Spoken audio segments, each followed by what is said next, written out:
What is up, YouTubers, gamers and hobbyists? Welcome to this episode of Memory Lane.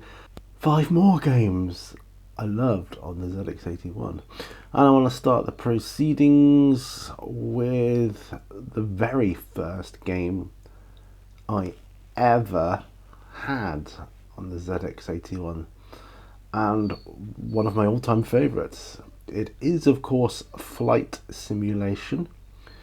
I absolutely loved this game. This obviously was a flight simulator, and had many hours of enjoyment with this. It was pretty simple, just landing a plane, or taking off from one point and landing in another, taking into account all sorts of factors like weather and all that kind of stuff, and it was brilliant. So this next screen it's like a sort of a map showing you where you've come from, where you're going to, and you could bring this up at any point during the journey. You need to keep an eye on everything, all your controls, your fuel, everything like that. See on the next screen, that's like a typical view from your cockpit, as it were. And then again, another one, like if you're like banking left, for instance, like here. And once you got to the other side, you would, as you landed, it would show you obviously the like horizon coming closer and then getting up higher up, and you would actually see the landing lights coming towards you, and it was really good. And it could be bumpy, it could be smooth. It'd either be a good landing or a poor landing, or you could crash it all together. So yeah, definitely one of my favorites, had to be honest, because like I say, it was my very first game. And my father got kind of addicted to this game as well. He'd spend many hours on it of a night time. He'd be hogging my computer in the bedroom. Also, I'm like twiddling my thumbs and come on, I want to get on there as well. You're like, no, I want to land. I've got to stay here till I land it properly, or I'd just do one more flight, and but yeah, it was a pretty incredible experience, especially back in those days. So yeah, that was Flight Simulation. It's like Scions was the name of the company that made the game, and yeah, the cover, it's just iconic. I can just remember it, the joy it brought me to load that game in. Brilliant stuff. Then that is a game, it's a fantasy role-playing type game called Black Crystal. Now this is pretty epic. It's back in the day. As you know, these games were held on cassette tapes, and this game came in like a book format. Inside the book, the book was like in a sleeve, and then inside the book was like, about 4 cassettes, if memory serves correctly, and several stages of the game. Now this is the color cover. The one I had was a black and white cover. I don't know if the color one was for the Spectrum. I honestly don't know about that, because I didn't play this game on the Spectrum, but I did play it on the ZX81. And I remember it's like different stages to a game. I mean, nowadays you'd have all the different stages in one. You wouldn't have to load in parts like you did back then due to the limitations of the machines. But stage 1 was like a sort of arcadey type adventure, get into the castle for a swamp and that kind of thing, as you can see here. And it was incredibly difficult. It was difficult for an arcade game. It was difficult, but I persevered, got through that, because I knew what came beyond that was just sheer joy. And then it got easier, a bit easier to progress and play. And then it went on to like text adventure, type in adventures, and there were other mazy type games, as I recall. And this here is like a list of all the different stages you go through. But man, what a nostalgia trip. I mean, I bought this game from a boy at school who was well into D&D and fantasy role playing, and he just upgraded from a Sinclair ZX81 to a Sinclair ZX Spectrum, like a lot of kids did back then. You know, some got their Spectrums next, and that's the way they I mean, I went a different route than that, but I did come back to the Spectrum. But so obviously he didn't sell that game with the computer for some reason. I don't know why, but I bought it off him, you know, in good faith, and I thought, yeah.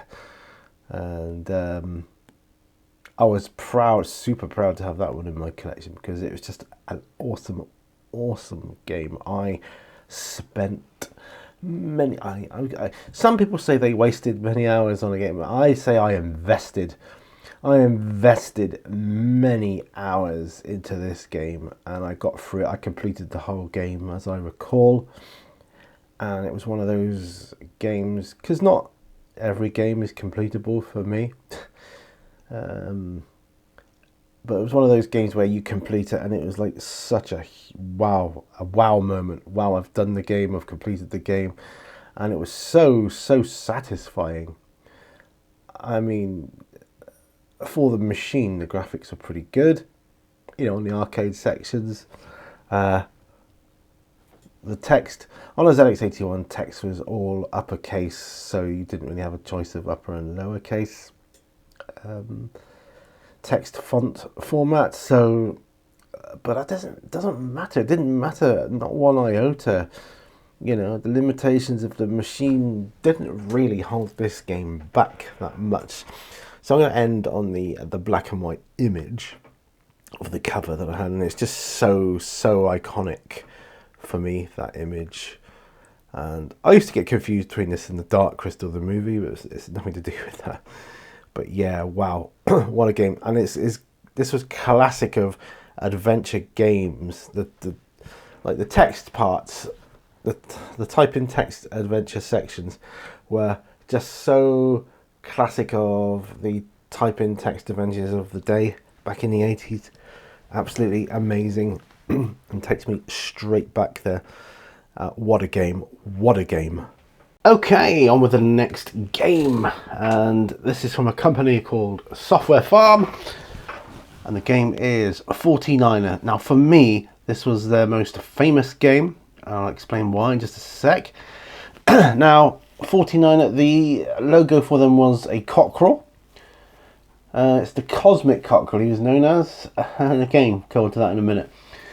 Now, as you can see, the artwork on the cassette inlay there, all very nice. And of course, as with all the games of the time, it's like, well, it's not going to look like that when you load it in, is it? So, and it says even at the top, high res range number 1. And I wasn't impressed by that, because so many times before, games had boasted high resolution graphics on the ZX81, and it didn't deliver, just did not deliver. Alright, and the premise of the game is very simple, as you can see there. You are a miner digging away under the ground. You are trying to collect gold nuggets. Unfortunately, there are like giant rats in the mine that come to try and get you. Obviously, they kill you if you do, like, you lose a life. The only way to destroy them is by unleashing snakes. But, you know, and they go up and down, and the snakes destroy the rats. So the more gold you get, the higher score you get. Now on top, you see that little monster, that green gremlin-y thing there. He's jumping. He's got like one leg. He like hops along from left to right, and he munches away at the pile of earth that's there. And when he gets to the end, he's at all the earth. He will come down into the mine and eat you. Okay, so that's basically the premise of the game, and that's it. So the Cosmic Cockerel then, as you can see on this loading screen, I was like, wow, blown away by that. I was like, Holy crap! That is actually high resolution graphics for the ZX81. Honestly, it was like, wow, that's Spectrum quality, you know. Obviously black and white, but hey. There was those two little white lines on the loading in or the initial screen there, and it was always there. I don't know why. It must have been some kind of fault of the coding. I don't know. Hey, I didn't care. Nobody cared about that. I had the ZX81, you know. So let's look at the screen of the actual game play itself. As you can see, it was black and white. Yeah, that's okay, but yeah, those graphics were absolutely amazing for the time. So you go along under the ground, sort of like, you know, a Boulder Dash kind of thing, except the rocks, well, they were gold nuggets. You just get them, but the rats were trying to kill you. But you had those like zigzaggy things there, they were the snakes, so you'd go underneath them and it would release the snake, and then you had to time it right so that it would go down onto the rats or wherever, and you know, it would eat the rat and disappear. Ideal. Job done, and all you had to worry about was just staying alive, basically, and yeah, getting more gold nugget each screen. Time you complete it, then you get out, and yeah, you're done then for the next level. So that was the game. So it really was a high resolution graphics game. Now, there were free games out at the time. I think that's all there were. And looking at the time of this, they had their free games. Now, they had 49er, Rocketman, and next Z-Extricator. Now, I had 49er and Rocketman. I preferred 49er over Rocketman, if I'm honest, but it was still a great game. I probably won't cover Rocketman here because there are so many other classic games that I want to cover. But yeah, it is still nostalgic. But 49er was definitely probably one of my favourite games on the ZX81. One of my all-time favourite games. Hence, it's in this video. So there you go. That's that one. Okay. So next up, we have a classic Football Manager by Addictive Games, and this was a cover that was used on all formats, I believe, with the Kevin Toms picture in the bottom right there. He was a very familiar face at the time. And in terms of football managing, I didn't know what to expect. It was a very, very strategic game, and because you had like fantasy football things going on and all that kind of stuff, and it was quite a big thing, like when I was a kid at school. But I didn't know an awful lot about football, but I did enjoy the aspect of managing a team. And back in those days, there were only 4 divisions. Do you remember that? So let's take a look at one of the adverts for it. There you go, Football Manager, a great new game from Addictive Games for ZX81, ZX80, TRS80. Video Genie. Just look at these features. 4 divisions. Promotion and relegation, FA Cup, full league tables, transfer market, buy and sell players, pick your team for each match, but watch out for injuries, as many seasons as you like, 7 levels of play from beginner to genius. Now, yeah, managerial rating tells you how good you really are. And obviously, yeah, so what was it, $9.95 on that advert there. Yeah, incredible. So magazines were inundated with adverts for this game. And you see this one here. This one's got a little screenshot of what I think is, and this is quite deceptive, is that the word? because the ZX81 didn't have any graphics as such for this game. Those graphics there, I believe, are from the Spectrum version, so that's a little deceiving, a little bit naughty on their part. It should say somewhere that that was not on the ZX81, but it didn't matter. It was a great game, it really was. So, but in terms of graphics, there's not much to tell really, other than tables and numbers. And, to look at, it looks quite boring, but it did the job. You just needed the results, You played the game, like I say, buying and selling players. That was awesome. Really, really good. And, yeah, so there you go, look, 40 years of Football Manager. 40 years, blimey, good grief.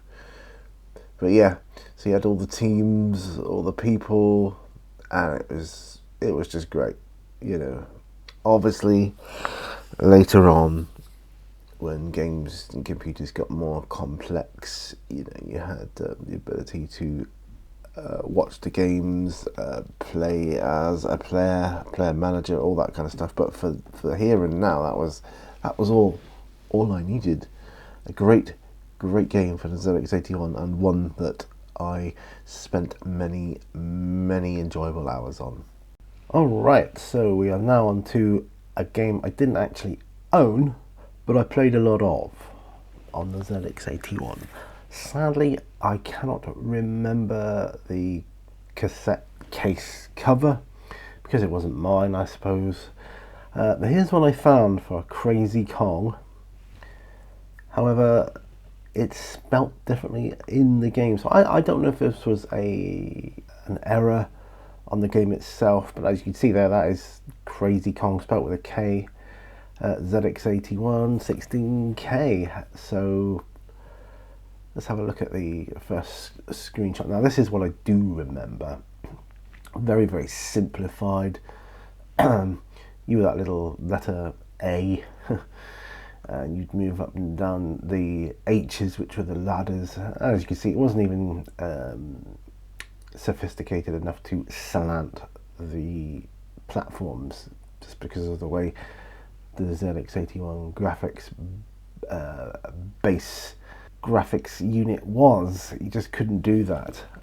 Obviously later on, when they got to the more sophisticated graphics, the high res stuff, they would have been able to do that, but at this point in time it was just not possible. Next one shows 4 different screens of it, and it's what I remember. It's what I remember playing. I loved the game. A friend of mine had it, and I thought it was great. I really did. I thought, well, yeah, it's Crazy Kong, brilliant, like a version of Donkey Kong, if you will. But the last screen there, it's just got Crazy Kong. Probably that was like an intro screen or something. And if we look at that on its own, you can see there it's quite simple graphics. It's done with the user-defined keys, and it was brilliant. But all the essential elements of Donkey Kong were there. They were there, and it was a cracking game. I really loved it. Like I say, it's not one I owned, and there were many different versions of this on the ZX81, as I recall, different Kong clones. This next screen is actually a screenshot from a ZX80 version of a Kong game. So, as you can see, very similar to the ZX81 in terms of the sophistication of graphics and what it can do. Bear in mind that the ZX80 was a precursor to the ZX81, so a more older machine, if you will. But the basics of the standalone Crazy Kong game were all there, and it was very fun. Yeah, I used to think, I wish I could have a little man running up and down the ladders and jumping over the barrels, which are represented by the noughts. But hey, it doesn't matter. It didn't matter to me. But that was Crazy Kong. Now, I'm going to go on and do a bonus game. Alright then guys, so for the bonus one, I thought I'd dip my toes into the realm of type-in text adventures. Do you remember those? Don't get them anymore, do you? But wow, they were, I don't know how to describe it, a real nostalgic niche. But for this one, I've chosen Planet of Death. As you can see, that is a cover I didn't have on mine. There were a few covers actually. I had this one, which was the like pinky color one of that depiction there, and they did those particular like graphics in when I say graphics I mean like art graphics, those particular graphics in like purple, blue, green as well. It's just a bit bizarre, but anyway, a type-in text adventure. So the next screen tells you kind of the aim of the game. As it says there, in this adventure you find yourself stranded on an alien planet. Your aim is to escape from this planet by finding your now captured and disabled spaceship. You will meet various hazards and dangers on your adventure, some natural, some not, all of which you must overcome to succeed. Good luck, you will need it. Hit any key to start. And then the next screen tells you some of the things you can do and what the premise kind of is of a type-in text adventure. Most common ones were like go north, south, east, west, like pick up item, talk to whoever it was, and then the computer would then respond with what happens when you do said action. And yeah, it would look something like this screen here. That's the kind of information it would tell you, and you would just literally would type in what you want the computer to do for your character, and then it would describe to you the next element of the story. Like I say, in the early days they were just text adventures. Then they went on to be type-in text adventures, but they'd have some graphics as well, like depicting the scene where you are, what you could see. So computers like the ZX Spectrum were able to achieve this, but on the ZX81 you couldn't. I mean, some games on the Spectrum didn't have those graphics, but they were very, very complex type-in text adventures. But yeah, this Planet of Death, although I can't remember it that well, I do remember spending, I was going to say wasting, but it's not, is it? Because I enjoyed myself spending many hours on it and just trying to get through the game that way. And of course you could also save the game where you were anyway. You usually just type save and it would save the game for you. So when you loaded it in again, you could restore it to the point where you last saved it before you went to have your tea or whatever. So that's my little bonus game for the ZX81. I hope you've enjoyed this little mini series of games that I've touched upon for the Sinclair ZX81. I do have very strong fond memories of the ZX81 in relation to my childhood. Like I say, it was my very first home computer, and yeah, we literally, as corny as it sounds, we will not see the likes of those sort of days again. But thank you very much for joining me on this, and look out for future computers and favourite games. There may be more for the ZX81, but I might go on to other computers before I come back to it. But this has been a great starting point for me here. Thank you. Don't forget, give the video a thumbs up, like if you do like it. That helps me out immensely. And I'm just very needy. Thank you. Bye.